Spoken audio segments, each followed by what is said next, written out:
Finally आज हर्षित मुझे अपने साथ आश्रम ले गया पानी भरने के लिए। हेलो, मेरा नाम जॉन स्नो है और मैं हर्षित के साथ उसकी गाड़ी में रहता हूँ।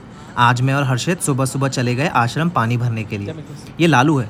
लालू आश्रम में रहता है और मुझे अंदर नहीं आने देता है, पर हर्षित मुझे फिर भी ले गया। पानी भर के जब वापस आए तो कुछ लोग आए हुए थे जो डोई व्हील्स को देख रहे थे। फिर हमने ब्रेकफास्ट किया और चले गए बुग्याल में बैठने। वैसे आज हमें 123 दिन हो गए हैं ऐसे रहते रहते। हर्षित बोलता है उसे अब कभी कभी थोड़ा टेंशन होता है कि कहीं हमें वापस शहर ना जाना पड़े पैसे कमाने के लिए, पर मुझे पता है वो कुछ ना कुछ सोच या देख लेगा। आज हम पूरा दिन बुग्याल में ही बैठे थे। शाम को वापस आए तो बारिश हो रही थी और हम दोबारा से गाड़ी में बंद हो गए थे।